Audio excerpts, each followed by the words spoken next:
का भूगोल। भारत की आकृति चतुष्कोणीय है। भारतवर्ष जम्बूद्वीप का अंग था। भारत की स्थिति और विस्तार। भारत का क्षेत्रफल 32,87,263 वर्ग किलोमीटर है। क्षेत्रफल की दृष्टि से भारत विश्व का 7वां सबसे बड़ा देश है। सबसे बड़ा क्षेत्रफल रूस का तथा 7वें नंबर पर भारत का है। रूस के बाद कनाडा, चीन, अमेरिका, ब्राजील, ऑस्ट्रेलिया तथा फिर भारत है। जनसंख्या की दृष्टि से भारत दूसरा सबसे बड़ा देश है। सबसे ज्यादा जनसंख्या चीन की है, उसके बाद भारत की, उसके बाद अमेरिका की।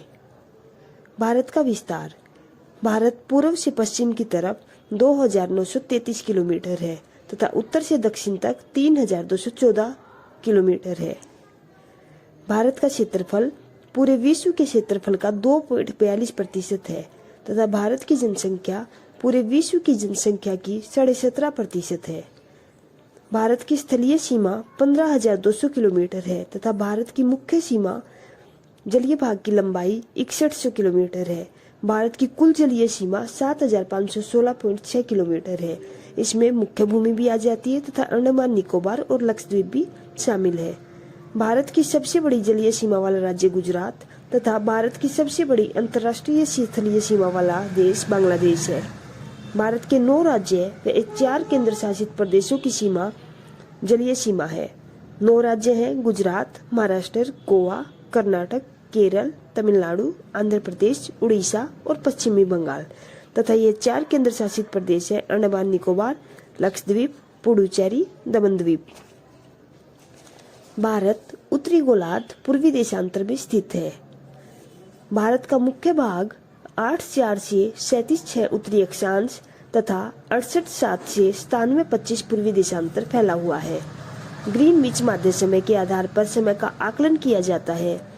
1 डिग्री देशांतर रेखा 4 मिनट के इक्वल होती है। भारत की मानक समय रेखा भारत में इलाहाबाद के नैनी के पास से गुजरने वाले 82.5 पूर्वी देशांतर के स्थानीय समय को भारत का मानक समय कहा जाता है। भारत की मानक समय रेखा ग्रीनविच मीन टाइम से 5.5 घंटे आगे है। यह 82.5 पूर्वी देशांतर रेखा भारत के 5 राज्यों से होकर गुजरती है। इनके नाम है उत्तर प्रदेश, मध्य प्रदेश, छत्तीसगढ़, उड़ीसा तथा आंध्र प्रदेश। इसको याद करने की ट्रिक है MCUUA। कर्क रेखा से गुजरने वाले राज्य। भूमध्य रेखा से 23.5 डिग्री ऊपर कर्क रेखा है। कर्क रेखा भारत के बीचों बीच से गुजरती है। यह गुजरात, राजस्थान, मध्य प्रदेश, छत्तीसगढ़, झारखंड, पश्चिमी बंगाल, त्रिपुरा तथा मिजोरम से गुजरती है। इसको याद करने के लिए ट्रिक है RGMCBMJT। राजी MC ने बम गिरा दिया JT इलाके में। भारत के दूरस्थ बिंदु। पूर्व में किबिथु, वलांगू, पश्चिम में सरक्रीक, उत्तर में इंदिरा कोल तथा दक्षिण में इंदिरा पॉइंट है। भारतीय सीमावर्ती और पड़ोसी देश। भारत के 7 सीमावर्ती देश हैं तथा 9 पड़ोसी देश हैं। इन 9 पड़ोसी देशों में 7 सीमावर्ती देश और श्रीलंका और मालदीव शामिल है। 7 सीमावर्ती देश हैं पाकिस्तान, अफगानिस्तान, चीन, नेपाल, भूटान, बांग्लादेश, म्यांमार। भारत के सीमावर्ती देशों को याद करने की ट्रिक है बचपन में BA। भारत की सबसे लंबी सीमा बांग्लादेश के साथ लगती है 4,096 किलोमीटर तथा भारत की सबसे कम सीमा अफगानिस्तान के साथ लगती है 106 किलोमीटर। भारत के 16 राज्य, 2 केंद्र शासित प्रदेशों की सीमा पड़ोसी देशों से मिलती है। पूर्व में बांग्लादेश, म्यांमार, पश्चिम में पाकिस्तान, अफगानिस्तान तथा उत्तर पूर्व में चीन, नेपाल, भूटान, दक्षिण में श्रीलंका तथा पश्चिम दक्षिण में मालदीव है। बांग्लादेश, इसके साथ भारत की 4,096.4 किलोमीटर सीमा लगती है। भारत बांग्लादेश के बीच जो रेखा है उसे रेड क्लिप रेखा कहते हैं। भारत के 5 राज्यों से लगती है असम, मिजोरम, त्रिपुरा, पश्चिमी बंगाल तथा मेघालय। नागालैंड और मणिपुर की सीमा बांग्लादेश से नहीं लगती। बांग्लादेश अपनी सीमा भारत और म्यांमार 2 देशों के साथ साझा करता है। चीन की सीमा 3,488 किलोमीटर है। मैकमोहन रेखा भारत के साथ बनाता है। 5 राज्यों के साथ इसकी सीमा लगती है हिमाचल प्रदेश, सिक्किम, अरुणाचल प्रदेश, लद्दाख, तथा उत्तराखंड। पाकिस्तान की सीमा 3,323 किलोमीटर तक लगती है। यह भारत के साथ रेड क्लिप रेखा बनाता है। 5 राज्यों से सीमा लगती है, जिनमें 3 राज्य और 2 केंद्र शासित प्रदेश हैं, पंजाब, राजस्थान, गुजरात, जम्मू कश्मीर तथा लद्दाख। पाकिस्तान अपनी सीमा ईरान, अफगानिस्तान तथा भारत देश के साथ साझा करता है। नेपाल। नेपाल के साथ भारत की 1751 किलोमीटर सीमा लगती है। यह भारत के साथ सुनौली सीमा बनाता है। यह 5 राज्यों से लगती है, जिनमें सबसे लंबी लगती है उत्तर प्रदेश के साथ, उत्तराखंड, बिहार, पश्चिमी बंगाल तथा सिक्किम के साथ भी लगती है। म्यांमार। म्यांमार के साथ भारत की 1643 किलोमीटर रेखा है। ये 1937 भारत अधिनियम द्वारा म्यांमार को अलग कर दिया गया था। 4 राज्यों से सीमा बनाता है, अरुणाचल प्रदेश, नागालैंड, मणिपुर, मिजोरम तथा इनमें से मिजोरम से सबसे लंबी सीमा लगती है म्यांमार की। भूटान 699 किलोमीटर। 4 राज्यों से सीमा लगती है, सिक्किम, पश्चिमी बंगाल, असम, अरुणाचल प्रदेश। भूटान की सीमा सबसे लंबी असम के साथ लगती है। अफगानिस्तान। अफगानिस्तान के साथ 106 किलोमीटर सीमा लगती है तथा यह एक राज्य से लगती है, लद्दाख। भारत और अफगानिस्तान के बीच में दुर्गम रेखा है। 8 डिग्री चैनल मालदीव तथा भारत मिनिकोय के बीच। 9 डिग्री चैनल मिनिकोय तथा लक्षद्वीप के बीच। 6 डिग्री चैनल ग्रेट निकोबार और सुमात्रा इंडोनेशिया के बीच। 10 डिग्री चैनल अंडमान एवं निकोबार के बीच। ग्रेट चैनल इंदिरा पॉइंट एवं इंडोनेशिया के बीच। पाक जल संधि भारत और श्रीलंका के बीच। कोको चैनल अंडमान तथा कोको द्वीप म्यांमार के बीच। मलक्का जल डमरूबद्ध है अंडमान सागर तथा दक्षिण चीन सागर के बीच। भारत का भौतिक स्वरूप भारत के संपूर्ण क्षेत्रफल का 10.7% पर्वतीय भाग है। उत्तर का पर्वतीय भाग तथा हिमालय पर्वतीय क्षेत्र के बारे में कुछ बातें। उत्तर से दक्षिण विभाजन में 4 पर्वत श्रृंखलाओं में बांटा गया है, ट्रांस हिमालय, वृद्ध हिमालय, मध्य हिमालय तथा शिवालिक हिमालय। पश्चिम से पूर्व तक जो विभाजन है वो 4 पर्वत श्रृंखलाओं में किया गया है, पंजाब हिमालय व कश्मीर हिमालय, कुमायूं हिमालय, नेपाल हिमालय तथा असम हिमालय। यह विभाजन सर सिडनी पुराण ने किया। ट्रांस हिमालय यह 4 श्रृंखलाओं में बांटा गया है, काराकोरम पर्वत श्रृंखला, लद्दाख पर्वत श्रृंखला, जास्कर पर्वत श्रृंखला तथा पीर पंजाल पर्वत श्रृंखला। ट्रांस हिमालय हिमालय का सबसे प्राचीन भाग है। यहाँ पर वनस्पतियों का अभाव है। भारत में सबसे ऊंची चोटी केटू गोडवीन आस्टीन काराकोरम पर्वत श्रेणी की ही सर्वोच्च चोटी है। यह 8,611 मीटर ऊंची है।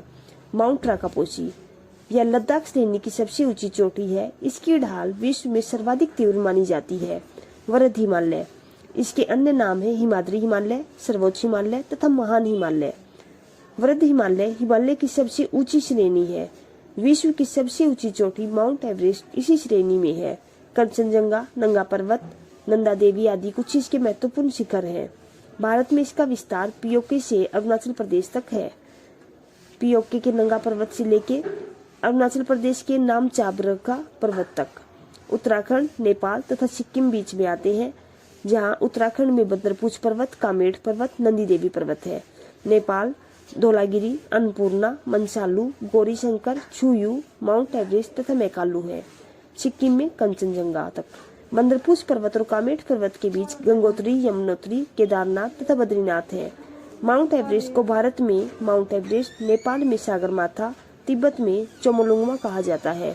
भारत में सबसे ऊंची चोटी केटू है तथा भारत की सबसे ऊंची चोटी कंचनजंगा है। मध्य हिमालय तथा लघु हिमालय यह भाग पर्यटन के लिए मशहूर है तथा इसके पास शिमला, कुल्लू, मनाली, मसूरी, नैनीताल, डलहौजी, रानीखेत जैसे पर्यटन स्थल है। इसकी औसतन ऊंचाई 1800 से लेकर 3000 मीटर तक है।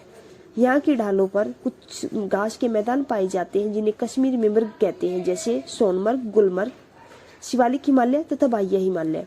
यह हिमालय पर्वत का सबसे दक्षिणी तथा भौगोलिक रूप से सबसे युवा भाग है। यह पश्चिम से पूर्व तक फैला है। इसकी औसतन ऊंचाई 850 से 1200 मीटर है तथा इसका विस्तार पाकिस्तान की सुलेमान पहाड़ी से भारत म्यांमार के बीच सीमा बनाने वाले आरामकाम पर्वत तक है।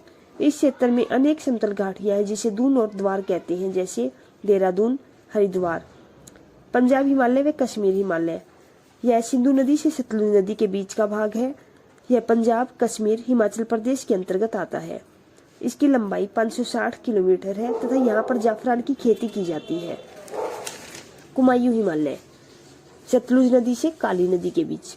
इसका विस्तार मुख्यतः उत्तराखंड में है तथा इसकी लंबाई 320 किलोमीटर है। नंदा देवी, केदारनाथ, बद्रीनाथ कुमायूं हिमालय की प्रमुख चोटियां हैं। नेपाल हिमालय काली नदी से तीस्ता नदी।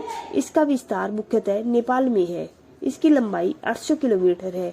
माउंट एवरेस्ट, कंचनजंगा इसी की प्रमुख चोटियां हैं। असम हिमालय तीस्ता नदी से दिहांग नदी तक फैली हुई है। दिहांग नदी को ब्रह्मपुत्र नदी भी कहते हैं। इसकी लंबाई 720 से 750 किलोमीटर है। भारत के पर्वत अरावली पर्वत श्रृंखला, यह गुजरात से लेकर राजस्थान और हरियाणा तक फैली हुई है। इसका 80% भाग राजस्थान में है। अरावली पर्वत श्रृंखला भारत की सबसे पुरानी पर्वत श्रृंखला है। अरावली पर्वत श्रृंखला की सबसे ऊंची चोटी गुरु शिखर है। यह 1722 मीटर ऊंची है। मध्य प्रदेश में कुछ पर्वत श्रृंखलाएं हैं। विंध्याचल पर्वत श्रृंखला, सतपुड़ा पर्वत श्रृंखला, मैकाल पर्वत श्रृंखला। मैकाल पर्वत श्रृंखला जब बनती है जब सतपुड़ा पर्वत श्रृंखला आगे जाकर छत्तीसगढ़ में एंटर करती है। सतपुड़ा पर्वत श्रृंखला की सबसे ऊंची चोटी धूपगढ़ है तथा मैकाल पर्वत श्रृंखला की सबसे ऊंची चोटी अमरकंटक है। नर्मदा और ताप्ती नदी के बीच एक पर्वत श्रृंखला है जिसे हम कहते हैं सतपुड़ा पर्वत श्रृंखला। गुजरात में गिर की पहाड़ियां हैं। जो गिर राष्ट्रीय उद्यान है वो भी गुजरात में ही है। यह एशियाई शेरों के लिए प्रमुख है। महाराष्ट्र में अजंता पर्वत श्रेणी है। दक्षिण भारत में 2 घाट है, पश्चिमी तथा पूर्वी। पश्चिमी पे सादरी पर्वत तथा पूर्वी पे महेंद्रगिरी पर्वत है। पूर्वी घाट और पश्चिमी घाट दोनों आकर नीलगिरी पर्वत श्रेणी पर मिलते हैं। नीलगिरी पर्वत श्रेणी की सबसे ऊंची चोटी डोडा बेटा है। दक्षिण भारत की दूसरी सबसे बड़ी चोटी है। दक्षिण भारत की सबसे ऊंची चोटी अन्नाईमुड़ी है। यह अन्नामलाई की पहाड़ियों पर है। इलायची की पहाड़ियां मुख्यतः केरल में है। इनका थोड़ा भाग तमिलनाडु में जाता है। लक्षद्वीप की समूह की सर्वोच्च चोटी नारचो है। अंडमान निकोबार द्वीप समूह की सैडल पीक। मेघालय में गारो, खासी तथा जयंतिया हैं तथा नागालैंड में नागा पहाड़ियां हैं। मिजोरम में मिजो पहाड़ियां तथा अरुणाचल प्रदेश में डाफला तथा मिसमी है। भारत के प्रमुख दर्रे 2 पहाड़ों के बीच संकरे रास्ते को दर्रा कहते हैं। लद्दाख काराकोरम दर्रा, यह भारत का सबसे ऊंचा दर्रा है। यह भारत को चीन से जोड़ता है। जम्मू कश्मीर, इसमें 3 दर्रे हैं, बुर्जिल दर्रा, जोजिला दर्रा, बनिहाल दर्रा। बुर्जिल दर्रा श्रीनगर को गिलगित पीओके से जोड़ता है। जोजिला दर्रा श्रीनगर को लेह से जोड़ता है तथा बनिहाल दर्रा जम्मू को श्रीनगर से जोड़ता है। हिमाचल प्रदेश, इसमें 3 दर्रे हैं, रोहतांग दर्रा, बारालाचा दर्रा, सिपकिला। ला का मतलब यहाँ दर्रा ही होता है। बारालाचा दर्रा हिमाचल को लद्दाख से जोड़ता है तथा सिपकिला हिमाचल को तिब्बत से जोड़ता है। तिब्बत पर चाइना का अधिकार था, इसलिए हम कह सकते हैं भारत को चाइना से जोड़ता है। उत्तराखंड, यहाँ माना दर्रा, नीति दर्रा तथा लिपुलेख दर्रा है। इसमें से लिपुलेख दर्रा कैलाश मानसरोवर जाने वाले यात्रियों द्वारा इस्तेमाल होता है। सिक्किम, नाथुला तथा जेलेपला। अरुणाचल प्रदेश, यांगयाप दर्रा, बोमडीला दर्रा, दीफू दर्रा। मणिपुर, यहाँ तुजू दर्रा है। दक्षिण भारत के दर्रे, महाराष्ट्र में थालघाट तथा भोरघाट दर्रा है तथा केरल में पालघाट तथा सेनकोटा दर्रा है। यह सभी पश्चिमी घाट के दर्रे हैं।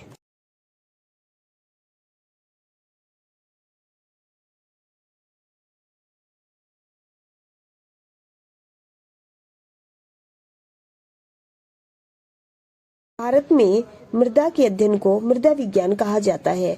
भारतीय कृषि अनुसंधान संस्थान ने इसे 8 भागों में विभाजित किया है। जलोढ़, काली, लाल, लेटराइट, पर्वतीय, दलदली, मरुस्थलीय तथा लवणीय। भारत में इनमें से 4 प्रकार की सबसे ज्यादा पाई जाती है, जलोढ़, लाल, काली तथा लेटराइट। इन सभी में 3 तत्वों की कमी होती है, नाइट्रोजन, फास्फोरस तथा हुमस। हुमस भूरे काले रंग का कार्बनिक पदार्थ है। जलोढ़ मिट्टी के बारे में कुछ बातें, इसे दोमट तथा कछारी मिट्टी भी कहा जाता है।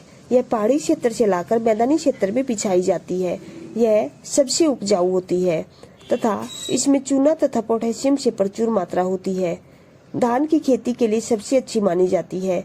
इसमें गेहूं, मक्का, तिलहन तथा आलू की खेती भी की जाती है। पुरानी जलोढ़ को बंगर तथा नई जलोढ़ को खादर कहते हैं। काली मिट्टी, यह बेसाल्ट चट्टानों के टूटने से बनती है। इसे रेगुर, कपास तथा लावा मिट्टी भी कहा जाता है। इसका काला रंग टिटेनिफेरस मैग्नेटाइट के कारण होता है। यह मध्य प्रदेश, गुजरात, महाराष्ट्र, उत्तरी कर्नाटक में ज्यादातर पाई जाती है। प्रायद्वीपीय भारत में काली मिट्टी सबसे ज्यादा पाई जाती है। यह सबसे ज्यादा विस्तार महाराष्ट्र में देखने को मिलता है। कपास की खेती के लिए उपयुक्त है तथा जुते हुए खेत की मिट्टी भी कहा जाता है। इसमें जल सोखने की क्षमता बहुत अधिक होती है तथा धूप से इसमें दरारें पड़ जाती हैं। लाल मिट्टी, यह प्रायद्वीपीय भारत के कम वर्षा वाले क्षेत्रों में पाई जाती है। इसका लाल रंग फेरिक ऑक्साइड के कारण होता है। लोहा और सिलिका की अधिकता पाई जाती है तथा इसका सबसे ज्यादा विस्तार तमिलनाडु और आंध्र प्रदेश में है। लाल मिट्टी बाजरे की खेती के लिए उपयुक्त है तथा इसमें जल सोखने पर पीली दिखाई पड़ती है। लेटराइट, जहाँ 200 सेंटीमीटर से ज्यादा वर्षा हो और अत्यधिक गर्मी पड़े वहाँ पाई जाती है। इसे मखरली मिट्टी भी कहा जाता है। इसका लाल रंग लो ऑक्साइड के कारण है। इसमें लो ऑक्साइड और एल्यूमिनियम की भरपूर मात्रा होती है। इसमें निक्षालन नीचिंग की प्रक्रिया होती है तथा इसका सबसे ज्यादा विस्तार केरल में देखने को मिलता है। चाय, इलायची, कॉफी, काजू की खेती के लिए उपयुक्त है तथा यह ईंट बनाने के लिए भी उपयुक्त होती है। लवणीय, जब मिट्टी की प्रकृति क्षारीय हो जाती है तथा उसमें नमक की मात्रा बढ़ जाती है तो उसे लवणीय मिट्टी कहते हैं। इसे रेह, कल्लर, ऊसर मिट्टी भी कहते हैं। यह गुजरात के कच्छ के रण में सबसे ज्यादा पाई जाती है। पर्वतीय मिट्टी, इसका विस्तार पर्वतों पर है। जम्मू कश्मीर, लद्दाख, हिमाचल प्रदेश, उत्तराखंड, सिक्किम तथा अरुणाचल प्रदेश में पाई जाती है। सेब, नाशपाती तथा चाय की खेती के लिए उपयुक्त है। मरुस्थलीय मिट्टी, इसमें नमी की कमी पाई जाती है। राजस्थान, गुजरात, दक्षिण पंजाब, दक्षिण हरियाणा में ज्यादा विस्तार होता है। इसमें खाद्यान्न उगाना संभव नहीं है पर मोटा अनाज उगाया जा सकता है जैसे बाजरा, ज्वार, सरसों। दलदली मिट्टी, जहाँ अत्यधिक वर्षा हो और वनस्पतियों के सड़ने से यह बनती है। ह्यूमस की मात्रा इसमें अधिक होती है तथा इसका विस्तार केरल, उत्तराखंड तथा पश्चिमी बंगाल में है। यह मुख्यतः फसलों को उगाने के लिए हम कह सकते हैं कि हमें 6 से 7 पीएच वैल्यू की आवश्यकता होती है। मिट्टी को अम्लीयता को कम करने के लिए चूने का इस्तेमाल किया जाता है तथा क्षारीयता को कम करने के लिए जिप्सम का प्रयोग किया जाता है। क्षेत्रफल के आधार पर भारत में इनका क्रम है जलोढ़, लाल, काली तथा लेटराइट। की झीलें, झील जल का वह स्थिर भाग है जो चारों ओर से भूमि से घिरा होता है। जम्मू कश्मीर में कुछ झीलें हैं: अनंतनाग झील, बैरीनाग झील, शेषनाग, नागिन, विशनसर, मानसबल, डल झील तथा वुलर झील। डल झील को श्रीनगर का गहना कहा जाता है तथा वुलर झील भारत की सबसे बड़ी मीठे पानी की झील है। उत्तराखंड में नैनीताल झील, सातताल झील, राकसताल, मालाताल, देवताल, नौकुचिया ताल, खुरपा ताल तथा रूपकुंड झील है। रूपकुंड झील को कंकाल झील भी कहा जाता है। ये सभी ताल वाली झील उत्तराखंड में है। सिर्फ 3 अलग ताल बचते हैं: सूरज ताल और चंद्र ताल, यह हिमाचल प्रदेश में है तथा रामगढ़ ताल उत्तर प्रदेश में है। बाकी सभी ताल झीलें उत्तराखंड में ही हैं। सिक्किम, चोलामू झील भारत में सबसे अधिक ऊंचाई पर स्थित है। मणिपुर, लोकटक झील, यह पूर्वोत्तर भारत में मीठे पानी की सबसे बड़ी झील है। इस झील पर केबुल लामजाऊ नाम का तैरता पार्क है। राजस्थान, राजसमंद झील, जयसमंद झील, फतेह सागर, डीडवाना, सांबर झील। सांबर झील भारत की खारे पानी की सबसे बड़ी अंतःस्थलीय झील है। महाराष्ट्र, लोनार झील बुल्ढाना जिले में है। इसका निर्माण उल्का पिंड के पृथ्वी से टकराने के कारण हुआ था। केरल, पेरियार झील, अष्टमुड़ी झील, वेमनाड झील। वेमनाड झील केरल की सबसे बड़ी और देश की सबसे लंबी झील है। आंध्र प्रदेश में कोलेरू झील, पुलिकट झील। पुलिकट झील भारत की दूसरी सबसे बड़ी लैगून झील है। इसका 84% भाग आंध्र प्रदेश में तथा 16% तमिलनाडु में है। यह सतीश धवन उपग्रह प्रक्षेपण केंद्र के पास है। उड़ीसा में चिल्का झील भारत की सबसे बड़ी लैगून झील है। भारत की सबसे बड़ी खारे पानी की झील है। भारत की सबसे बड़ी कृत्रिम झील है गोविंद वल्लभ पंत सागर। भारत की नदियां, हिमालयी नदियां तथा प्रायद्वीपीय नदियां। हिमालयी नदियों में सिंधु नदी तंत्र, ब्रह्मपुत्र नदी तंत्र तथा गंगा नदी तंत्र प्रमुख हैं। प्रायद्वीपीय नदियों में मध्य भारत, दक्षिण भारत की नदियां शामिल हैं। सिंधु नदी तंत्र 3 देशों से होकर बहती है, भारत, चीन तथा पाकिस्तान। चीन के तिब्बत में मानसरोवर झील से भारत के लद्दाख में प्रवेश करती है, पाकिस्तान से होते हुए अरब सागर में गिर जाती है। उद्गम स्थल जहाँ से शुरू होती है तथा मुहाना जहाँ पर खत्म होती है। सिंधु नदी तंत्र की सहायक नदियां हैं झेलम, चिनाब, रावी, व्यास तथा सतलुज। सिंधु नदी की सबसे बड़ी सहायक नदी चिनाब नदी है। सिंधु नदी तंत्र में 2 नदियां तिब्बत से निकलती है, सिंधु तथा सतलुज। सिंधु नदी के दाएं तट पर लेह शहर है भारत का। सिंधु नदी तंत्र जल को लेकर भारत और पाकिस्तान में 1960 में सिंधु जल समझौता हुआ था। उस समय भारत का तत्कालीन प्रधानमंत्री जवाहरलाल नेहरू तथा पाकिस्तान का तत्कालीन राष्ट्रपति अयूब खान ने दस्तखत किए थे। इसके तहत रावी, व्यास तथा सतलुज पर भारत का अधिकार हुआ तथा सिंधु, झेलम तथा चिनाब नदी पर पाकिस्तान का अधिकार हुआ। हिमाचल प्रदेश में चिनाब नदी को चंद्रभागा कहा जाता है।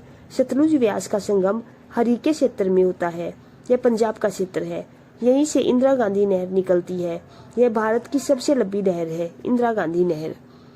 कुछ नदियां तथा उनका उद्गम स्थल और मुहाना।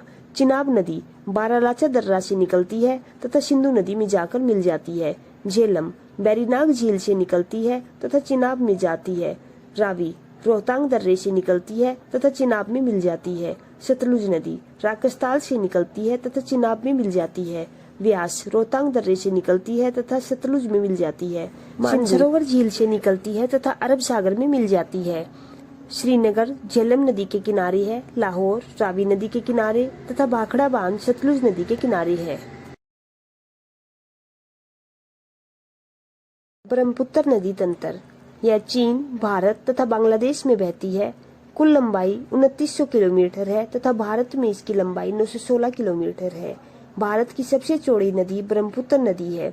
दुनिया का सबसे बड़ा नदी द्वीप माजुली असम का ब्रह्मपुत्र नदी पर है। यह मानसरोवर झील तिब्बत से निकलती है तथा बंगाल की खाड़ी में गिरती है।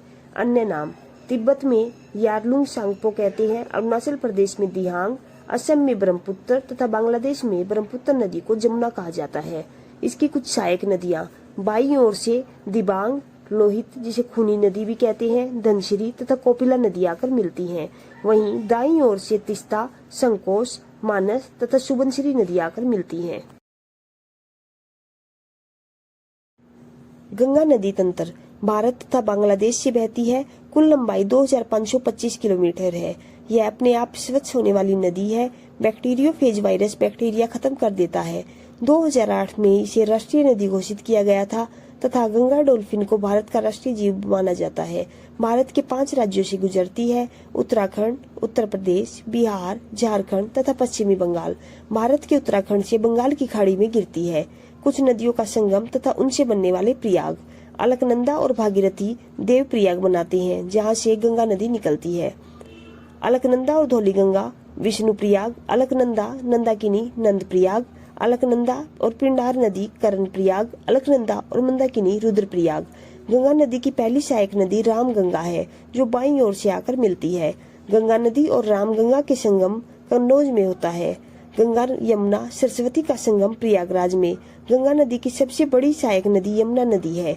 यमुना नदी को कालिंदी नदी भी कहते हैं। यह यमुनोत्री हिमानी से निकलती है। यमुना नदी की सहायक नदियां चंबल, बेतवा तथा केन है। यमुना नदी की सबसे बड़ी सहायक नदी चंबल है। इसमें घड़ियाल पाए जाते हैं। चंबल इंदौर मध्य प्रदेश में है। बेतवा विंध्या पर्वत मध्य प्रदेश में, केन कैमूर पहाड़ी मध्य प्रदेश में। इकलौती ऐसी सहायक नदी जो समतल भाग से निकलती है और गंगा में आकर मिलती है वह गोमती नदी है। गोमती नदी पीलीभीत उत्तर प्रदेश में है। यह फुल्लर झील से निकलती है। गोमती नदी और गंगा नदी का संगम गाजीपुर में होता है। नेपाल से 4 नदियां आती हैं, काली, करनाली, गंडक तथा कोसी। काली और करनाली जब भारत में प्रवेश करती है तो काली नदी को शारदा तथा करनाली को घाघरा कहा जाता है। शारदा और घाघरा आगे जाकर एक साथ मिल जाती हैं, जो घाघरा नदी बनाती है। यह घाघरा नदी जब गंगा नदी में मिलती है तो इनका संगम छपरा में होता है। गंडक नदी और कोसी नदी जब गंगा में मिलती है तो गंडक नदी और गंगा का संगम सोनपुर में तथा कोसी का संगम गंगा के साथ कुर्सेला बिहार में होता है। कोसी नदी को बिहार का शोक कहा जाता है। दाईं ओर से गंगा में मिलने वाली नदी सोन नदी है, जो अमरकंटक की पहाड़ी से निकलती है। सोन नदी और गंगा नदी का संगम पटना में होता है। गंगा नदी की अंतिम सहायक नदी जो भारत में है वह महानंदा है, जो दार्जिलिंग की पहाड़ी से निकलती है। महानंदा और गंगा नदी का संगम फरक्का बैराज पश्चिमी बंगाल में होता है। फरक्का बैराज से गंगा नदी दो भागों में बट जाती है, हुगली नदी तथा पद्मा नदी। जो कोलकाता शहर पश्चिमी बंगाल में है वह हुगली नदी के किनारे है तथा पद्मा नदी बांग्लादेश में है। हुगली नदी की सहायक नदी दामोदर नदी है। यह छोटा नागपुर पठार से निकलती है। दामोदर नदी को पश्चिमी बंगाल का शोक कहा जाता है। बांग्लादेश में गंगा नदी को पद्मा तथा ब्रह्मपुत्र नदी को जमुना कहा जाता है। जहाँ पद्मा, जमुना और मेघना का संगम होता है उसे मेघना कहते हैं। ये आगे जाकर ये समुद्र में मिल जाती है तथा दुनिया के सबसे बड़े डेल्टा का निर्माण करती है। प्रायद्वीपीय नदियाँ, मध्य भारत तथा दक्षिण भारत की नदियाँ, बंगाल की खाड़ी में गिरने वाली नदियाँ, दामोदर नदी, श्रवण रेखा, वैतरणी, ब्राह्मणी, महानदी, गोदावरी, कृष्णा, कावेरी, पेन्नार, वैगई तथा ताम्रपानी नदी। अरब सागर में गिरने वाली नदियाँ, साबरमती नदी, माही, नर्मदा, ताप्ती, मांडवी, जुआरी, शरावती, गंगावेली, पेरियार तथा भरतपूजा। बंगाल की खाड़ी में गिरने वाली नदियाँ में पहली नदी है दामोदर नदी। यह हुगली नदी में जाकर मिल जाती है। दामोदर नदी छोटा नागपुर पठार से निकलती है तथा बंगाल की खाड़ी में गिर जाती है। श्रवण रेखा नदी यह रांची के पठार से निकलती है तथा बंगाल की खाड़ी में गिर जाती है। वैतरणी नदी यह क्योंझर पठार से निकलती है और बंगाल की खाड़ी में गिर जाती है। ब्राह्मणी नदी, शंख नदी, कोयल नदी जब राउरकेला में मिलती है तो ब्राह्मणी नदी बनती है। अंत में बंगाल की खाड़ी में गिरती है। महानदी सिंघावा पहाड़ी से निकलती है तथा बंगाल की खाड़ी में गिरती है। यह नदी उड़ीसा के कटक शहर में डेल्टा बनाती है तथा महानदी की सहायक नदियां हैं तेल नदी और जोंक नदी। गोदावरी नदी यह त्रंबकेश्वर से निकलती है तथा बंगाल की खाड़ी में गिर जाती है। गोदावरी नदी की लंबाई 1465 किलोमीटर है तथा गोदावरी नदी दक्षिण भारत की सबसे लंबी नदी है। इसे वृद्ध गंगा, बूढ़ी गंगा तथा दक्षिणी गंगा भी कहते हैं। गोदावरी नदी की सहायक नदियां हैं जो बाईं ओर से आकर मिलती है, पूर्णा, पेनगंगा, वर्धा, वेनगंगा, इंद्रावती तथा शबरी, तथा जो दाईं ओर से आकर मिलती है उसमें मंजीरा। कृष्णा नदी महाबलेश्वर से निकलती है तथा बंगाल की खाड़ी में गिरती है। आंध्र प्रदेश में विजयवाड़ा के पास डेल्टा बनाती है। प्रायद्वीपीय भारत की सबसे दूसरी लंबी नदी है कृष्णा नदी। कोयना नदी को महाराष्ट्र की जीवन धारा माना जाता है। सहायक नदियाँ जो बाईं ओर से आकर कृष्णा नदी में मिलती है, भीमा और मूसी। जो दाईं ओर से आकर मिलती है उनमें कोयना, घाटप्रभा, मालप्रभा तथा तुंगभद्रा। पेन्नार नदी यह कोलार से निकलती है तथा बंगाल की खाड़ी में गिरती है। वैगई नदी तमिलनाडु से बंगाल की खाड़ी में गिरती है। मदुरई इसके किनारे पर स्थित है। ताम्रपानी नदी तमिलनाडु से निकलती है तथा मन्नार की खाड़ी में गिरती है।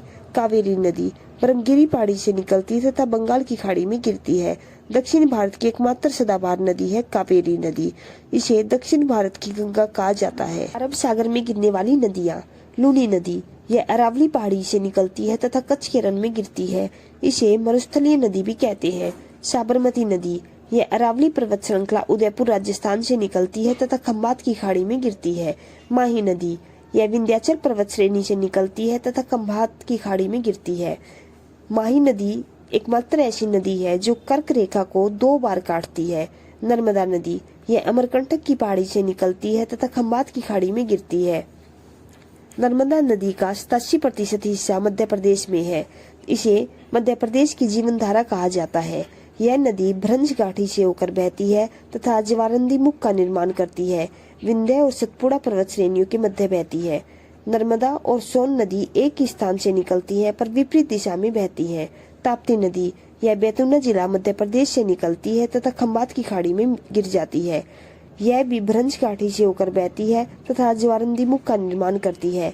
मांडवी नदी यह भीमगढ़ कर्नाटक से निकलती है तथा अंत में अरब सागर में गिरती है। गोवा की राजधानी पणजी इसी के किनारे है। जुआरी नदी गोवा से निकलती है तथा अरब सागर में गिरती है। शरावती नदी और गंगावेली नदी यह कर्नाटक से निकलती है तथा अरब सागर में गिरती है। पेरियार नदी यह केरल से निकलती है तथा अरब सागर में गिरती है। भरतपूजा नदी यह तमिलनाडु से निकलती है तथा अरब सागर में गिरती है।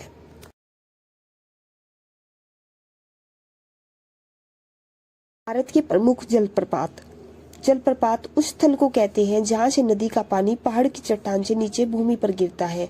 राजस्थान में चूलिया जलप्रपात है, यह चंबल नदी पर है। मध्य प्रदेश में धुआंधार जलप्रपात यह नर्मदा नदी पर है।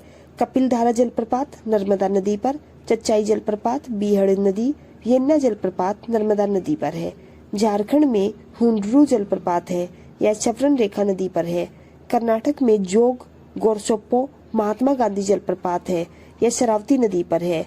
यह 253 मीटर की ऊंचाई से गहरी खाई में गिरता है और 4 धाराओं में बढ़ जाता है, राजा, रोरर, रॉकेट तथा रानी। कर्नाटक का दूसरा जलप्रपात है कुचिकल जलप्रपात, यह वर्रा नदी पर है। यह भारत का सबसे ऊंचा जलप्रपात है। शिव समुद्रम जलप्रपात, यह भी कावेरी नदी पर है। इस पर एशिया का प्रथम जल विद्युत ग्रह स्थापित किया गया था। कर्नाटक का एक और जलप्रपात है गोकक जलप्रपात, यह घाटप्रभा नदी पर है जो बेलगांव जिले में है। गोवा और कर्नाटक की सीमा पर दूध सागर जलप्रपात है, यह मांडवी नदी पर है। छत्तीसगढ़ में चित्रकोट जलप्रपात है, यह इंद्रावती नदी पर है। अपनी घोड़े की नाल समान मुख के कारण इसे भारत का नियाग्रा कहते हैं। मेघालय में नोहकलिकाई जलप्रपात है, इसका स्रोत वर्षा का पानी है।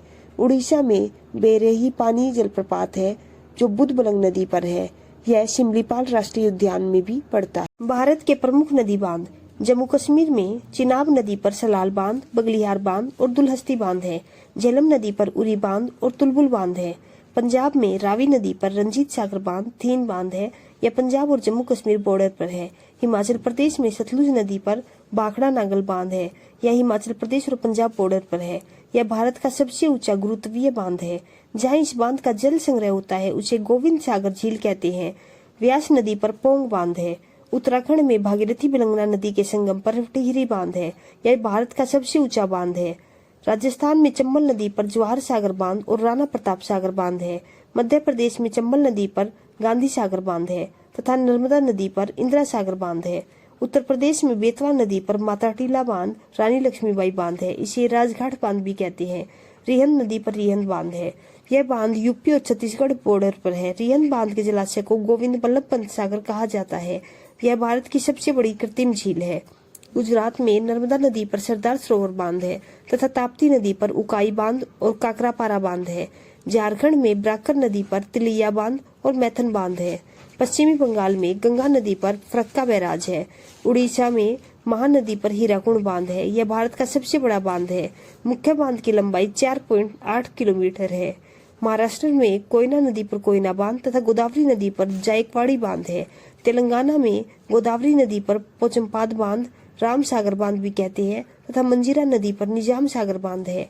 केरल में पेरियार नदी पर इडुक्की बांध है, यह एक चाप बांध है। कर्नाटक, आंध्र प्रदेश और तेलंगाना तथा आंध्र प्रदेश में कृष्णा नदी पर अलमाटी बांध, नागार्जुन बांध तथा श्रीशैलम बांध है। कर्नाटक में कावेरी नदी पर शिव समुद्रम बांध है और किशन सागर बांध भी है। तमिलनाडु में कावेरी नदी पर मैटूर बांध है। भारत के प्रमुख खनिज संसाधन पृथ्वी के भूगर्भ से पाए जाने वाले तत्व तथा यौगिक को खनिज कहा जाता है। जिसमें धात्विक गुण हो तथा कम खर्च में धातु निकाली जा सके उन्हें ऐसक कहते हैं, और जिसमें धात्विक गुण ना हो उसे खनिज कहते हैं। भारत में खनिज विकास और सर्वेक्षण के लिए 2 संस्थाएं हैं, geological survey of India Kolkata में तथा भारतीय खनन ब्यूरो नागपुर में।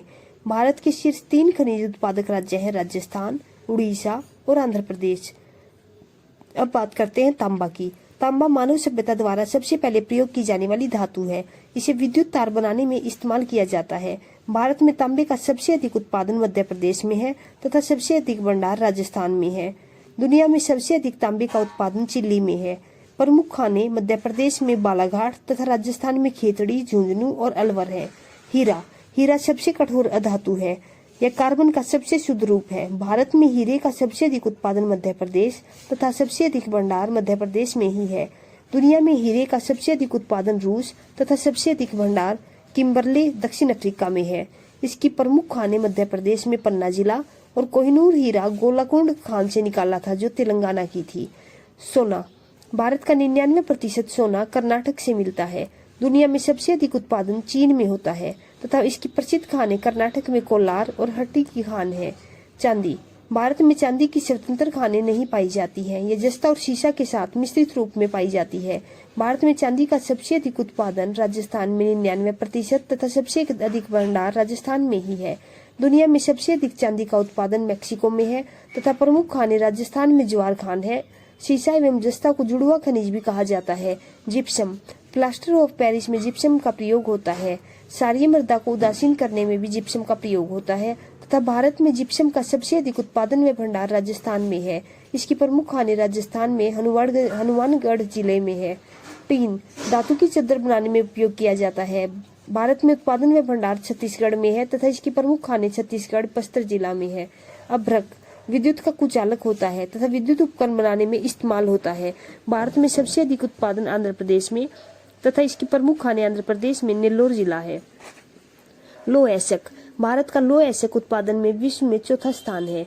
चीन, ऑस्ट्रेलिया, ब्राजील और फिर भारत। भारत में लौह ऐसक का सबसे अधिक उत्पादन उड़ीसा में होता है तथा इसकी प्रमुख खाने उड़ीसा में क्योंझर, कर्नाटक में कुद्रेमुख और छत्तीसगढ़ में बेलाडीला है।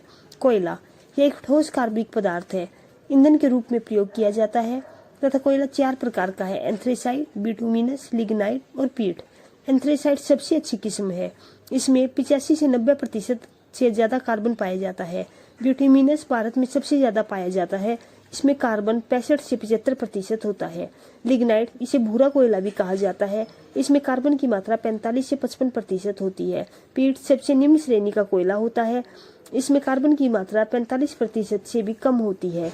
भारत में कोयले का सबसे अधिक उत्पादन छत्तीसगढ़ तथा इसके सबसे ज्यादा भंडार झारखंड में है।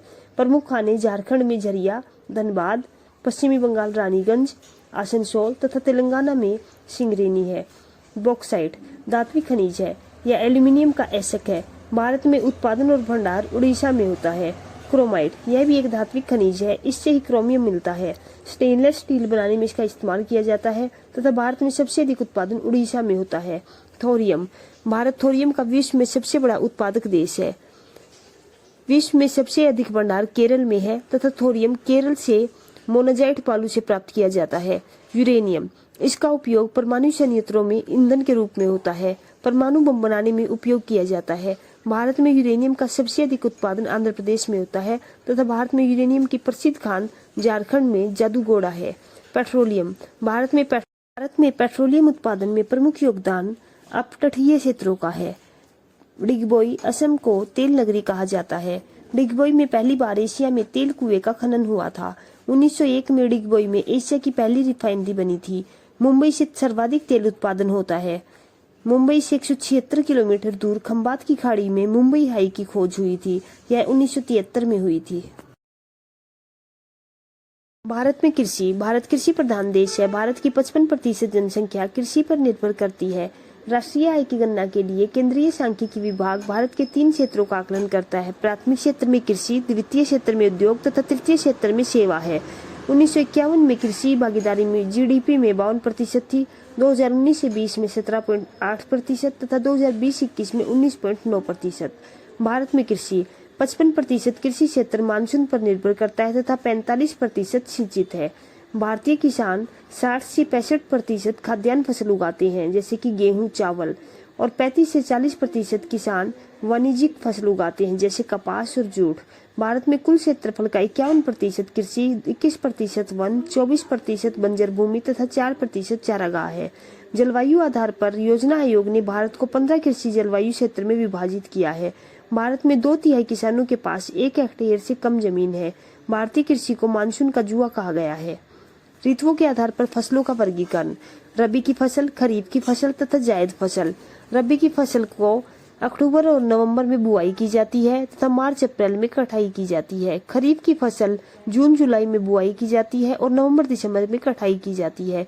जायद फसल को मार्च में बुआई की जाती है तथा जून में कटाई की जाती है। रबी की फसल शीत ऋतु की फसल है, खरीफ फसल मानसून ऋतु की फसल है तथा जायद फसल रबी तथा खरीफ के बीच में सूखे मौसम में होती है। रबी फसलों के कुछ उदाहरण: गेहूं, जौ, सरसों, चना, मटर, आलू। खरीफ फसलों के कुछ उदाहरण: धान, बाजरा, कपास, जूट, गन्ना, मक्का, उड़द। जायद फसलों के कुछ उदाहरण: तरबूज, खरबूजा, ककड़ी, खीरा।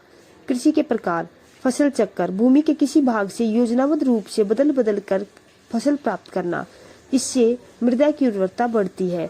अनुबंध कृषि, इसमें कॉन्ट्रैक्टर किसान की जमीन का उपयोग फसल की पूर्व निर्धारित कीमत पर अपने अनुसार करता है। कार्बनिक खेती बिना किसी रासायनिक खादों के की जाती है तथा कुछ जैविक खाद का उपयोग किया जाता है। झूम कृषि पूर्वोत्तर राज्यों में की जाती है तथा यह स्थानांतरित कृषि भी कही जाती है। पेड़ पौधों को काट कर कृषि की जाती है। सीढ़ीनुमा कृषि यह पहाड़ों की ढलानों पर सीढ़ियों के आकार के रूप में खेत विकसित कर की जाती है। मृदा अपरदन बारिश के पानी को बहने से रोकने में सहायक है। विभिन्न कृषि क्रांतियाँ। हरित क्रांति कृषि उत्पादन बढ़ाने के लिए लागू की गई योजना नीति। पारंपरिक बीजों के स्थान पर उन्नत बीज का प्रयोग किया जाने लगा। सबसे पहले हरित क्रांति 1965 में यूएसए प्लस मैक्सिको में हुई। हरित क्रांति के जनक नॉर्मन बोरलॉग थे। नॉर्मन बोरलॉग को शांति के क्षेत्र में नोबेल पुरस्कार मिला। भारतीय हरित क्रांति इसके जनक एम.एस. स्वामीनाथन थे। इसकी शुरुआत 1966 से 67 में हुई। सबसे अधिक प्रभाव गेहूं और चावल पर पड़ा। चावल का उत्पादन 3 गुना तथा गेहूं का उत्पादन 5 गुना बढ़ गया। हरित क्रांति खाद्यान्न उत्पादन से संबंधित है। श्वेत क्रांति दुग्ध उत्पादन, पीली क्रांति तिलहन, भूरी क्रांति उर्वरक, नीली क्रांति मत्स्य, लाल क्रांति टमाटर मांस, गुलाबी क्रांति झींगा मछली, बादामी क्रांति मसाला उत्पादन, सुनहरी क्रांति फल उत्पादन, रजत क्रांति अंडा उत्पादन तथा काली क्रांति पेट्रोलियम और गोल्ड क्रांति आलू उत्पादन से संबंधित है। इंद्रधनुषी क्रांति इसमें सभी क्रांतियों को साथ लेकर चलने का लक्ष्य रखा गया है। भारत की प्रमुख फसलें। चावल भारत विश्व का 21.7% चावल उत्पादन करता है। भारत में सबसे अधिक चावल उत्पादन पश्चिमी बंगाल में होता है। विश्व में सबसे अधिक चावल उत्पादन चीन में होता है। केंद्रीय चावल अनुसंधान केंद्र कटक में है। गेहूं भारत का गेहूं उत्पादन में दूसरा स्थान है। सबसे पहला स्थान चीन का है। भारत विश्व के 12% गेहूं का उत्पादन करता है। भारत में सबसे ज्यादा उत्तर प्रदेश और विश्व में सबसे ज्यादा चीन। प्रति हेक्टेयर उत्पादन में पंजाब का स्थान प्रथम है। उत्तर प्रदेश का पहला स्थान गेहूं, गन्ना, आलू और मसूर के लिए है। राजस्थान का पहला स्थान बाजरा और सरसों के लिए है। रबड़ विश्व में थाईलैंड तथा भारत में केरल। गन्ना विश्व में ब्राजील, भारत में उत्तर प्रदेश। चाय विश्व में चीन, भारत में असम। सोयाबीन विश्व में अमेरिका, भारत में मध्य प्रदेश। कॉफी विश्व में ब्राजील, भारत में कर्नाटक। दाल विश्व में भारत, भारत में मध्य प्रदेश। जूट विश्व में भारत, भारत में पश्चिमी बंगाल। राष्ट्रीय उद्यान भारतीय भूभाग का 1.33% भाग राष्ट्रीय उद्यान का है। 1970 में 5 राष्ट्रीय उद्यान थे, लेकिन 1972 में वन्य जीव संरक्षण अधिनियम कानून पारित होने के बाद अब 106 हैं। राष्ट्रीय उद्यानों में सभी जीवों का संरक्षण समान रूप से होता है। मानव गतिविधि प्रतिबंधित है। भारत का सबसे पहला राष्ट्रीय उद्यान हेली नेशनल पार्क है। यह 1936 में बना था तथा यह उत्तराखंड में है। अब इसका नया नाम जिम कॉर्बेट नेशनल पार्क हो गया है। भारत में सबसे बड़ा राष्ट्रीय उद्यान हेमिस राष्ट्रीय उद्यान है। यह लद्दाख में है तथा यह 4400 वर्ग किलोमीटर में है। भारत का सबसे छोटा राष्ट्रीय उद्यान साउथ बटन राष्ट्रीय उद्यान है। यह अंडमान निकोबार द्वीप समूह पर है तथा यह 0.03 वर्ग किलोमीटर में फैला हुआ है। भारत में सबसे ज्यादा राष्ट्रीय उद्यान मध्य प्रदेश में है। यहाँ 11 राष्ट्रीय उद्यान हैं। सभी राज्यों के प्रमुख राष्ट्रीय उद्यान जम्मू कश्मीर में दाचिगाम राष्ट्रीय पार्क, सलीम अली राष्ट्रीय पार्क, किश्तवाड़ तथा लद्दाख में हेमिस। इसमें हिम तेंदुआ भी पाया जाता है। हिमाचल प्रदेश में पिन वैली, सिम्बलबारा, इंद्रकिला, खीरगंगा तथा ग्रेट हिमालयन है। उत्तराखंड में जिम कॉर्बेट नेशनल पार्क है, जिसका नया नाम अब रामगंगा नेशनल पार्क हो गया है। यह सबसे पुराना राष्ट्रीय उद्यान है।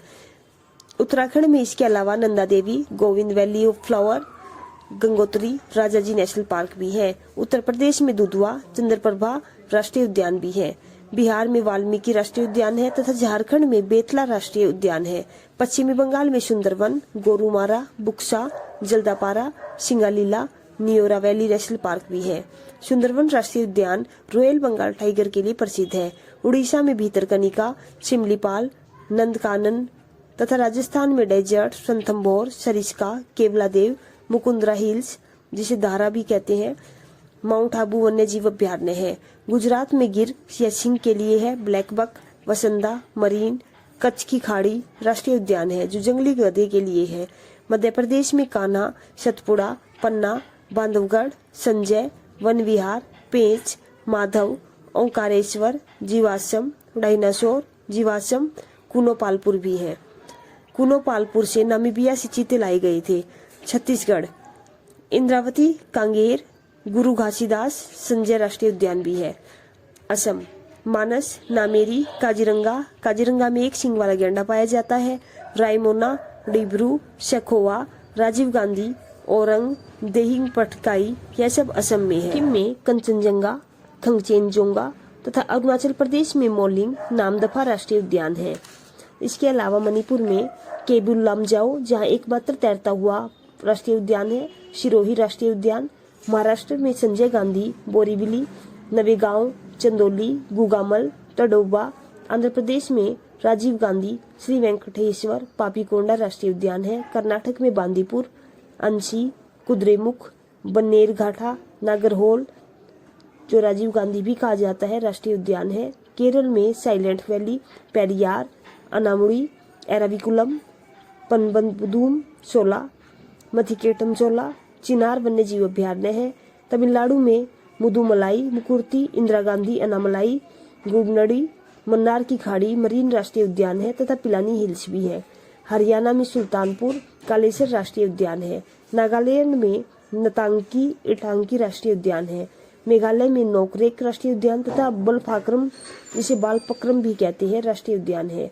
अंडमान निकोबार में गलाथिया, महात्मा गांधी मरीन, जिसे बंदूर कहा जाता है, कैपबेलबे, माउंट हैरियट, रानी झांसी मरीन, सैडल पीक, मिडल बटन, नॉर्थ बटन तथा साउथ बटन भी है।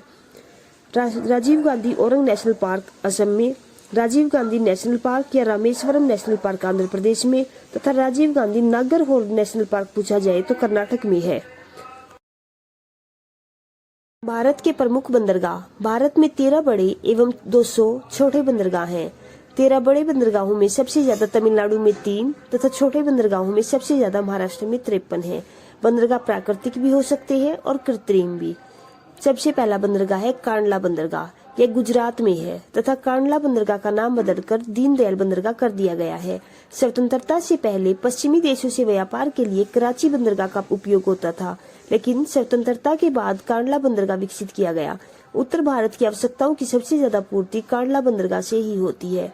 मुंबई बंदरगाह, यह महाराष्ट्र में है तथा यह भारत का सबसे बड़ा बंदरगाह है। भारत का सबसे ज्यादा व्यापार यहीं से होता है। इसे भारत का प्रवेश द्वार भी कहा जाता है, मुंबई बंदरगाह को। नावा सेवा बंदरगाह, यह महाराष्ट्र में है तथा एक कृत्रिम बंदरगाह है। जवाहरलाल नेहरू बंदरगाह भी कहते हैं इसे। इसका निर्माण मुंबई बंदरगाह का दबाव कम करने के लिए किया गया था।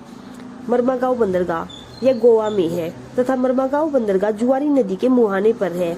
ईरान को लो एसिड का निर्यात मर्मागांव बंदरगाह से ही होता है। न्यू मंगलोर बंदरगाह, यह कर्नाटक में है। कोची बंदरगाह, यह केरल में है। कोलकाता हल्दिया बंदरगाह, यह पश्चिमी बंगाल में है। कोलकाता बंदरगाह हुगली नदी के किनारे है तथा हल्दिया बंदरगाह समुद्र के किनारे है। हल्दिया बंदरगाह कोलकाता का सहायक बंदरगाह है। पारादीप बंदरगाह, यह उड़ीसा में है। झारखंड, उड़ीसा का लो एसिड यहीं से जापान को निर्यात किया जाता है।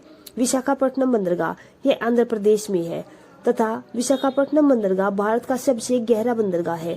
इसके पास डोल्फिन नोज नाम की पहाड़ी है, जिसके कारण यह तेज समुद्री हवाओं से सुरक्षित रहता है।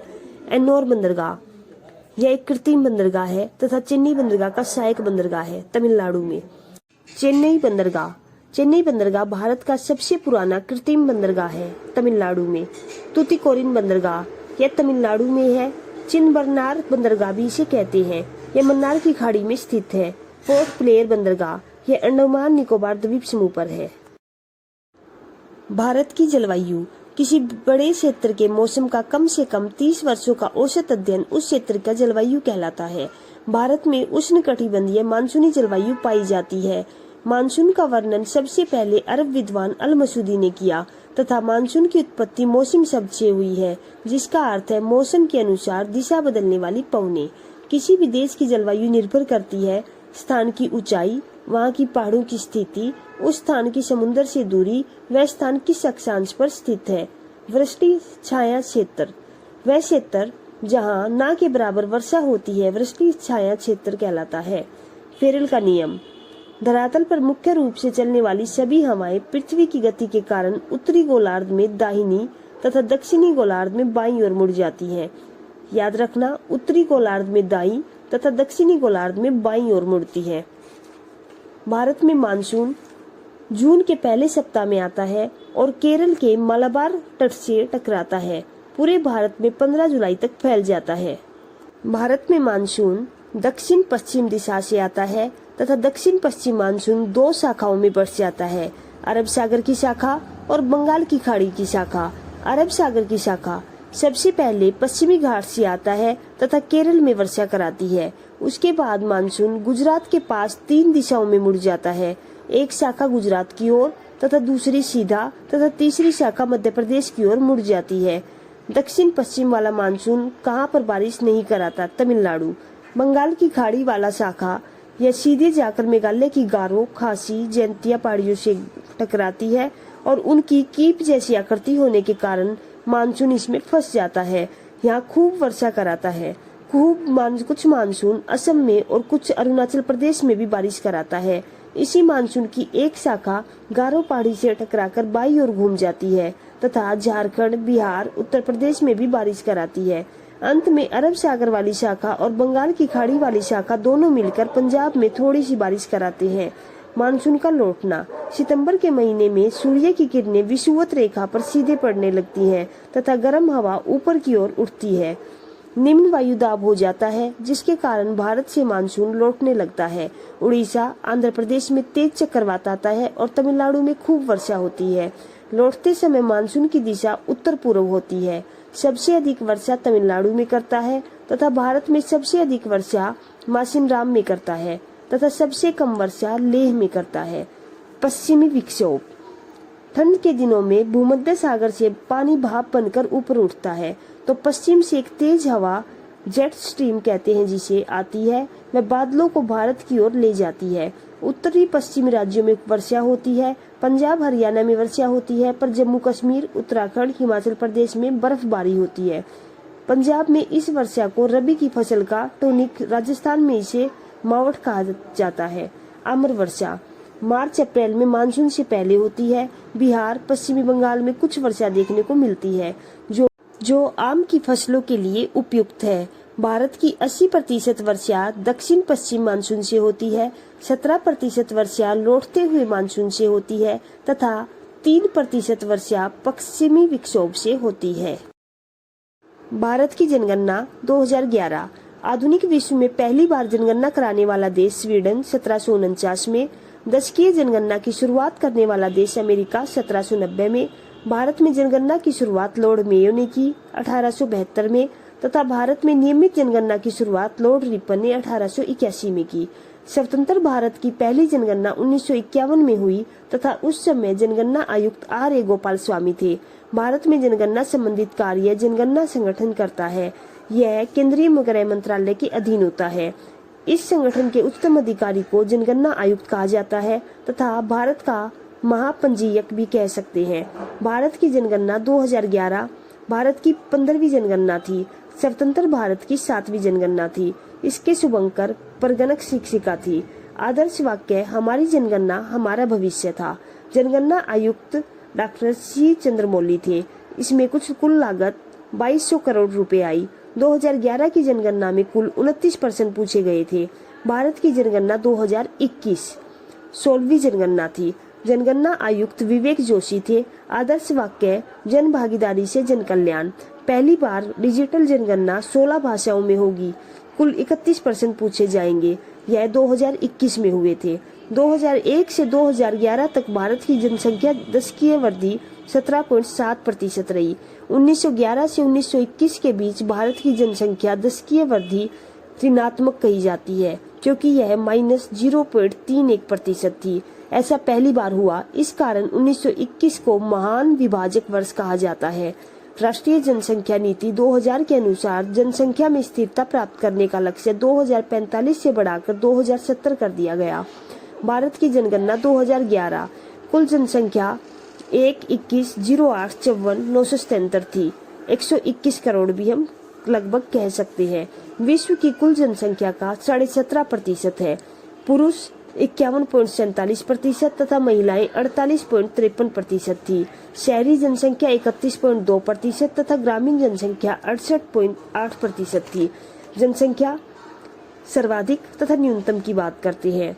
सबसे ज्यादा जनसंख्या सर्वाधिक के लिए राज्य उत्तर प्रदेश जहाँ लगभग 20 करोड़ थी तथा सबसे कम सिक्किम में 6 लाख। केंद्र शासित प्रदेशों में सबसे ज्यादा दिल्ली और सबसे कम लक्षद्वीप। जिलों में सबसे ज्यादा थाने महाराष्ट्र में तथा सबसे कम दिबांग घाटी अरुणाचल प्रदेश में। शहरों में सबसे ज्यादा मुंबई तथा सबसे कम कपूरथला में। उत्तर प्रदेश की जनसंख्या भारत की जनसंख्या का कितने प्रतिशत है? तो इसका जवाब है 16.5%। उत्तर प्रदेश की जनसंख्या भारत की जनसंख्या का 16.5% है। अब बात करते हैं दशकीय वृद्धि की। यह सबसे ज्यादा और सबसे कम कहाँ देखने को मिली? सर्वाधिक दशकीय वृद्धि राज्य में मेघालय में तथा सबसे कम राज्य में नागालैंड में देखने को मिली। केंद्र शासित प्रदेशों में सबसे ज्यादा दशकीय वृद्धि दादरा एवं नगर हवेली तथा केंद्र शासित प्रदेशों में सबसे कम दशकीय वृद्धि लक्षद्वीप में देखने को मिली। जनसंख्या घनत्व प्रति वर्ग किलोमीटर में निर्वाचित औसत जनसंख्या को जनसंख्या घनत्व कहा जाता है। भारत की 382 व्यक्ति प्रति वर्ग किलोमीटर जनसंख्या घनत्व है। सबसे ज्यादा राज्य की बात करें तो बिहार, सबसे कम अरुणाचल प्रदेश। केंद्र शासित प्रदेशों में सबसे ज्यादा दिल्ली तथा सबसे कम अंडमान निकोबार में है। लिंगानुपात प्रति 1000 पुरुषों पर स्त्रियों की संख्या। सबसे ज्यादा राज्य की बात करें तो केरल, सबसे कम हरियाणा में। केंद्र शासित प्रदेशों में सबसे ज्यादा पुडुचेरी तथा सबसे कम दमन एवं दीव में। शिशु लिंगानुपात 0 से 6 साल की आयु तक प्रति 1000 बालकों की संख्या पर बालिकाओं की संख्या। भारत का शिशु लिंगानुपात 919 है। राज्यों की बात करें तो सबसे ज्यादा अरुणाचल प्रदेश में और सबसे कम हरियाणा में। केंद्र शासित प्रदेशों में सबसे ज्यादा अंडमान निकोबार द्वीप समूह तथा सबसे कम दिल्ली में। साक्षरता दर 7 साल या ज्यादा का जो व्यक्ति किसी भाषा को समझ सकता हो, लिख सकता हो, वह साक्षर कहलाता है। साक्षरता दर साक्षरों की संख्या बाय 7+ आयु वालों की संख्या मल्टीप्लाई 100। भारत की साक्षरता दर 74.04% है। पुरुषों की साक्षरता दर 82.10% है। महिलाओं की साक्षरता दर 65.46% है। सर्वाधिक राज्यों की बात करें तो केरल में तथा न्यूनतम राज्यों की बात करें तो बिहार में है। केंद्र शासित प्रदेशों की बात करें तो सर्वाधिक साक्षरता दर लक्षद्वीप में तथा सबसे कम दादरा एवं नगर हवेली में है। किस राज्य में स्त्री और पुरुष साक्षरता में सबसे अधिक अंतर है? तो इसका आंसर है राजस्थान। पुरुष साक्षरता 79.2% तथा महिला साक्षरता 52.1% है तथा कुल अंतर 27.1% का है। ग्रामीण जनसंख्या सर्वाधिक अगर राज्यों की बात करें तो हिमाचल प्रदेश और सबसे कम गोवा राज्य में। शहरी जनसंख्या सबसे ज्यादा गोवा में तथा सबसे कम हिमाचल प्रदेश में। केंद्र शासित प्रदेश सर्वाधिक शहरी जनसंख्या तथा न्यूनतम ग्रामीण जनसंख्या की बात करें तो दिल्ली और न्यूनतम शहरी जनसंख्या तथा सर्वाधिक ग्रामीण जनसंख्या की बात करें तो अंडमान निकोबार द्वीप समूह। अनुसूचित जाति SC की बात करते हैं। भारत में 20.14 करोड़ है। सबसे ज्यादा अनुसूचित जाति जनसंख्या वाला राज्य तथा केंद्र शासित प्रदेश उत्तर प्रदेश है। सबसे ज्यादा अनुसूचित जाति जनसंख्या प्रतिशतता वाला राज्य या केंद्र शासित प्रदेश पूछे तो पंजाब है। नागालैंड, अरुणाचल प्रदेश, लक्षद्वीप, अंडमान निकोबार में SC निवास नहीं करते। अनुसूचित जाति सबसे ज्यादा जनसंख्या मध्य प्रदेश में है तथा भारत में कुल 10.43 करोड़ अनुसूचित जाति के लोग हैं। सबसे ज्यादा जनसंख्या प्रतिशतता अगर पूछी जाए तो लक्षद्वीप की है। पंजाब, हरियाणा, दिल्ली, चंडीगढ़, पुडुचेरी में कोई भी ST निवास नहीं करती है। 2011 की जनगणना के अनुसार भारत में मुसलमानों का कुल प्रतिशत 14.2% था। मध्य प्रदेश के भौगोलिक क्षेत्र का कितना प्रतिशत वन क्षेत्र है? तो इसका आंसर है 30.72%। हिंदी के बाद कौन सी भाषा भारत में सबसे अधिक लोगों द्वारा बोली जाती है? तो बंगाली। हिंदी भाषा 43.63% लोग बोलते हैं। 2011 की जनगणना के अनुसार भारत में देश की कुल बाल जनसंख्या में ग्रामीण बाल जनसंख्या का प्रतिशत 74.05% है। बिहार की अनुमानित आबादी 10 करोड़ तथा भारत में जनसंख्या घनत्व निरंतर बढ़ा है। जन्म और मृत्यु दरों के बीच अंतर आबादी की वृद्धि दर कहलाता है। भारत के उद्योगों का वर्गीकरण कृषि आधारित उद्योग में सूती वस्त्र उद्योग तथा चीनी उद्योग, खनिज आधारित उद्योग में लोहा इस्पात, सीमेंट तथा एल्यूमिनियम उद्योग, खनिज प्लस तकनीक आधारित उद्योग में वायुयान निर्माण, जलयान निर्माण तथा रेल निर्माण उद्योग है। वन आधारित उद्योग में रेशम उद्योग तथा कागज उद्योग है।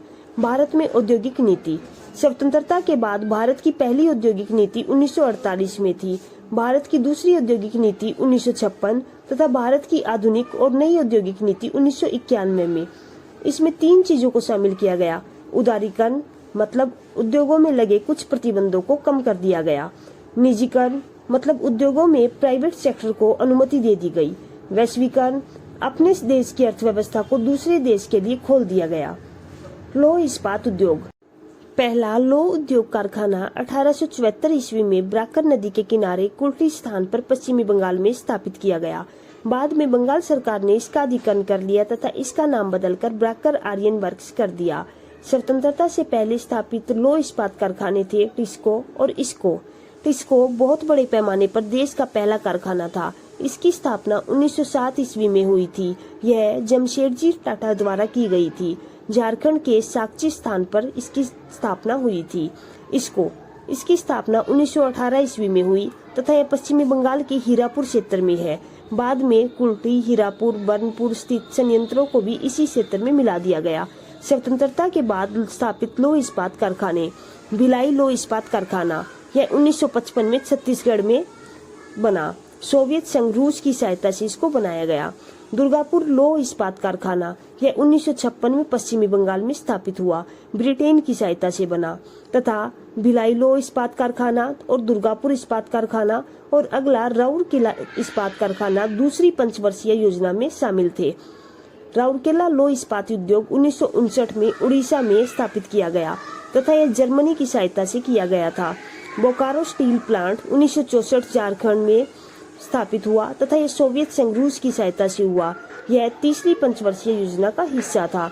स्लेम स्टील प्लांट तमिलनाडु में, विशाखापट्टनम स्टील प्लांट आंध्र प्रदेश में तथा भारत का पहला तटवर्ती इस्पात कारखाना विशाखापट्टनम में लगाया गया। सूती वस्त्र उद्योग। कपास मिल, इसकी स्थापना 1818 ईस्वी में कोलकाता के पास फोर्ट ग्लोस्टर में की गई थी, किंतु यह असफल रही थी। सबसे पहले सफल आधुनिक सूती वस्त्र कपड़ा कारखाना 1854 में मुंबई में बना, कवासजी डावर द्वारा खोला गया था। भारत के सूती वस्त्रों की राजधानी के उपनाम से जाना जाता है मुंबई।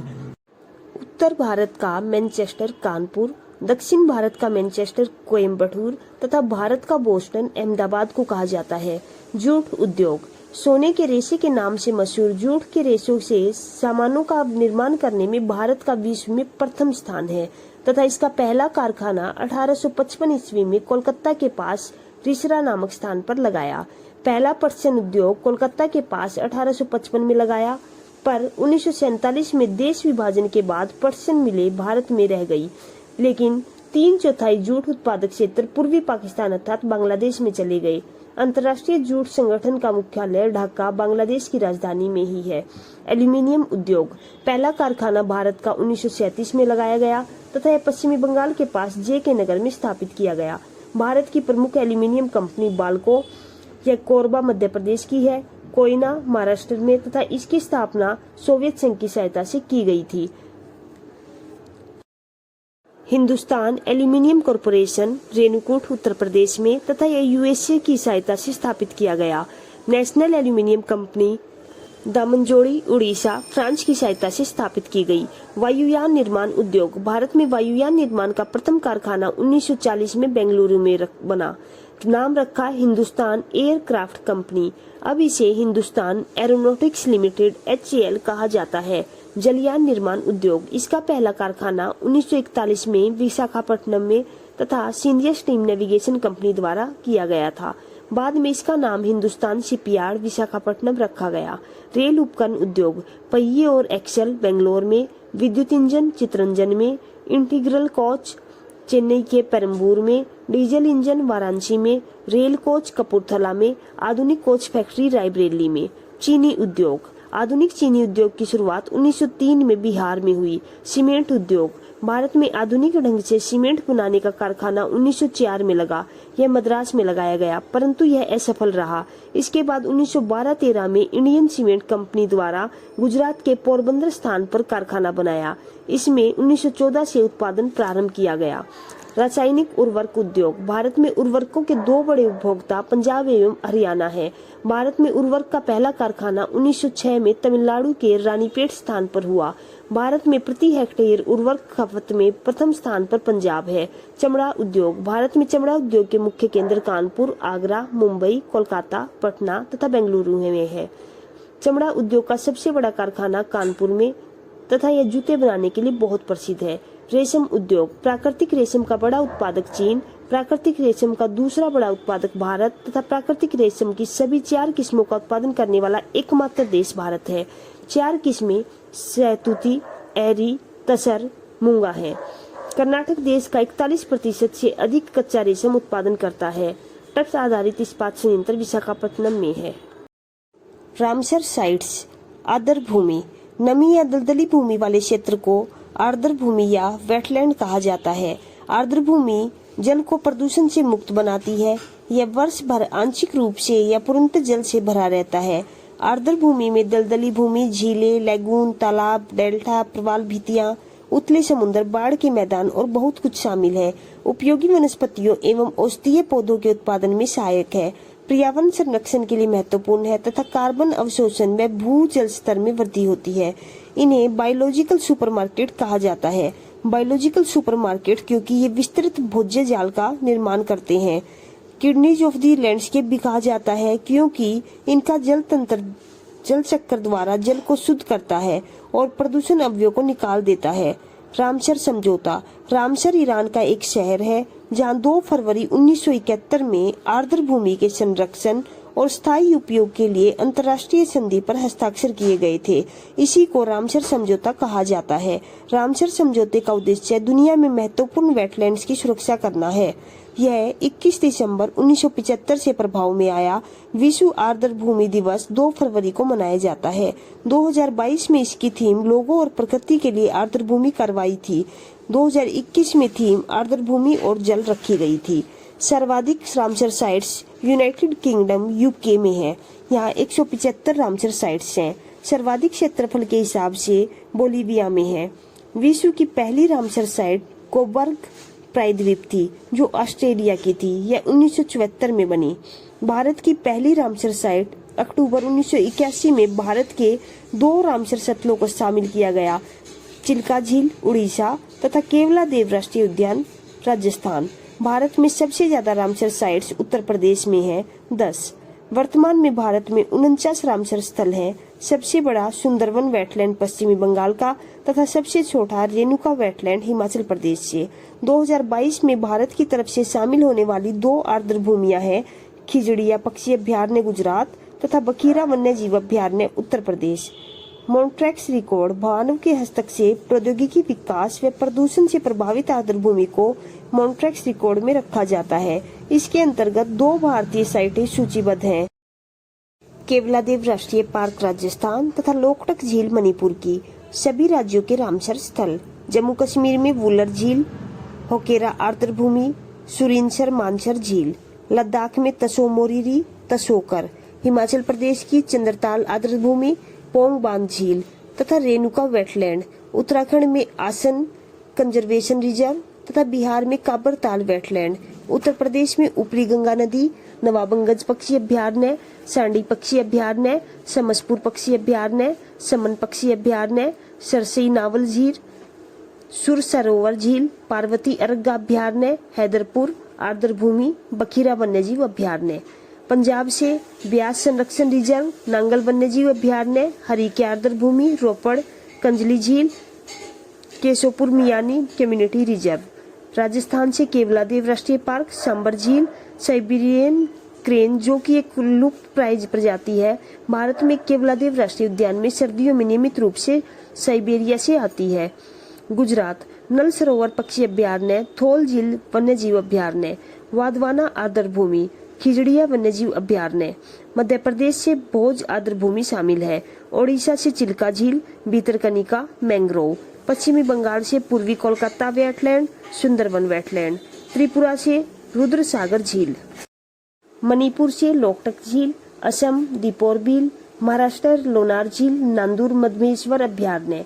आंध्र प्रदेश कोलेरू झील, तमिलनाडु पॉइंट कैलिमेर वन्यजीव अभ्यारण्य, केरल सस्तमकोटा झील, अष्टमुड़ी झील, वेमनाड झील, हरियाणा सुल्तानपुर राष्ट्रीय उद्यान, भिंडावास वन्यजीव अभ्यारण्य शामिल है। भारत के बाघ अभ्यारण्य। भारत का राष्ट्रीय पशु बाघ, वैज्ञानिक नाम पैंथेरा टाइग्रिस। अंतर्राष्ट्रीय बाघ दिवस 29 जुलाई। Tiger state of India Madhya Pradesh कहलाता है, जहां 6 टाइगर रिजर्व हैं। विश्व के कुल 70% से ज्यादा टाइगर बाघ भारत में पाए जाते हैं। राष्ट्रीय बाघ संरक्षण अधिनियम 1972 में। भारत में टाइगर रिजर्व की स्थापना 1973 में पूर्व प्रधानमंत्री इंदिरा गांधी के द्वारा की गई। प्रोजेक्ट टाइगर शुरू हुआ 1 अप्रैल 1973 को। भारत का पहला tiger reserve Jim Corbett national park Uttarakhand में है। भारत में 526 टाइगर रिजर्व हैं। 2018 के आंकड़ों के अनुसार भारत में सबसे ज्यादा बाघ 2967 हैं। मध्य प्रदेश में 526, कर्नाटक में 524, उत्तराखंड में 442। कान्हा नेशनल पार्क, यह 1955 में बना। कान्हा टाइगर रिजर्व बनाया 1974 में। दुधवा नेशनल पार्क को दुधवा टाइगर रिजर्व बनाया 1989-90 में। T+2 अवार्ड 2010 में टाइगर रेंज देशों ने घोषणा की कि जहां बाघ स्वतंत्र घूमते हैं वहां दिया जाएगा। सेंट पीटर्सबर्ग सम्मेलन 2010 में। उद्देश्य था 2010 से 2020 तक टाइगर की संख्या को दोगुना करना। 2022 का यही award Sathyamangalam tiger reserve Tamil Nadu ने लिया। टाइगर रेंज देशों की कुल संख्या 13 थी। बाघों की जनगणना प्रत्येक 4 साल में की जाती है। वैश्विक बाघ दिवस 29 जुलाई को मनाया जाता है तथा इसकी शुरुआत 2010 में की गई। 2022 में इंडिया की थीम थी India launches project tiger to revive the tiger population. सबसे बुजुर्ग बाघ राजा 10 माह का तथा इसका निधन सुंदरवन पश्चिमी बंगाल में हुआ। सुपर मॉम कलवाली बाघिन, इसका निधन पेंच टाइगर रिजर्व में हुआ। विश्व का सबसे बड़ा टाइगर हरकयूलस है। कुल 53 टाइगर रिजर्व हैं। 53वां रानीपुर उत्तर प्रदेश का। नेपाल द्वारा 2018 तथा भारत द्वारा 2019 में बाघों की संख्या दुगुनी करने का लक्ष्य प्राप्त कर लिया गया है। सभी राज्यों के टाइगर रिजर्व उत्तराखंड में जिम कॉर्बेट राजाजी तथा उत्तर प्रदेश में Dudhwa, Pilibhit, Amangarh Corbett tiger reserve का बफर, रानीपुर टाइगर रिजर्व 53वां देश का नवीनतम। पश्चिमी बंगाल में सुंदरवन 1987 में यूनेस्को में शामिल किया। बुक्सा टाइगर रिजर्व, ओडिशा का सिमलीपाल तथा सतकोशिया, मध्य प्रदेश का कान्हा, पेंच, बांधवगढ़, पन्ना, सतपुड़ा तथा संजय दुबरी, महाराष्ट्र का मेलघाट, टाडोबा, अंधेरी, शाद्री, नवेगांव, बोर सबसे छोटा है यहाँ। छत्तीसगढ़ का उदंती, सीता नदी, अचनकमार तथा इंद्रावती, असम का मानस, नामेरी, काजीरंगा तथा ओरंग, अरुणाचल प्रदेश का नामदफा विश्व का सबसे ऊंचा है। कमलांग टाइगर रिजर्व, पक्के टाइगर रिजर्व, मिजोरम का डाम्फा भी कहते हैं। बिहार का वाल्मीकि टाइगर रिजर्व, आंध्र प्रदेश का नागार्जुन श्रीशैलम टाइगर रिजर्व, यह भारत का सबसे बड़ा टाइगर रिजर्व है। झारखंड का पलामू, तेलंगाना का कवल, अमराबाद, केरल का पेरियार, परम्बिकुलम, तमिलनाडु का अन्नामलाई, मुदुमलाई, श्रीविल्लिपुथुर मेघामलाई, कलक्कड़ मुंडनथुराई, संतमंगलम टाइगर रिजर्व है। कर्नाटक का डांडेली, बिलीगिरी, रंगनाथ, बांदीपुर, भद्रा, राजस्थान का रणथंभौर, सरिस्का, मुकुंदरा हिल्स, रामगढ़ विस्तारी।